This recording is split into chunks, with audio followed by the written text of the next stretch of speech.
Sometimes at an isolated crossing, a father and his children come to wave her on her way and get an answering whistle from the little engine. The children wave, the crew waves, the passengers wave, and everybody feels he's a part of this great sentimental journey.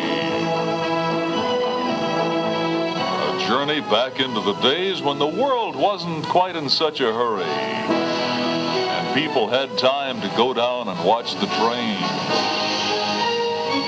To watch the trains and never grow tired of the sights to be seen, the sounds to be heard, and the smells to be smelled. As Clinchfield's #1 spot engine goes whistling through the valleys and over mountain peaks from South Carolina to Kentucky, she's the culmination of a dream. A dream of men who had grown up with a devotion to railroading, its locomotives and colorful crews. One of these men was Thomas D. Moore, Jr., who became general manager of the Clinchfield in June 1968.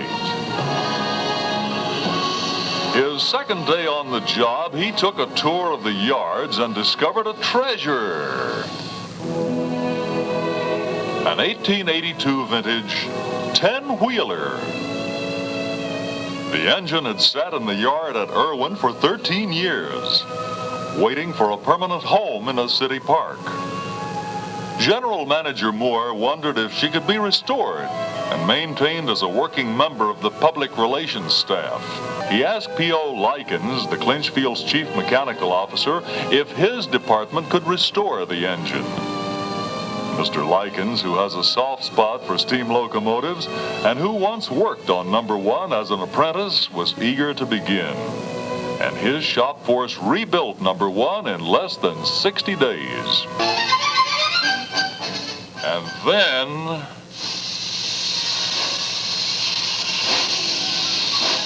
General Manager Moore took the first turn at the throttle that first day. In the spring and fall, #1 makes weekend excursion trips from Spartanburg, South Carolina, and Marion, North Carolina, to Erwin. Often the entire train is chartered by service organizations and railroad historical societies. And through their efforts, many benevolent projects have been assisted. Brothers Ed and George Hatcher are the engineer and fireman on these trips. They both work as engineers on Clinchfield's freight trains during the rest of the week. When Ed blows the whistle and the train master in charge shouts, "All aboard!"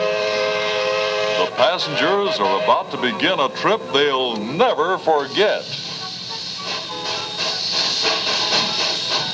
It may be a one-day trip or an overnight theater special, but the enthusiasm of the passengers is just the same.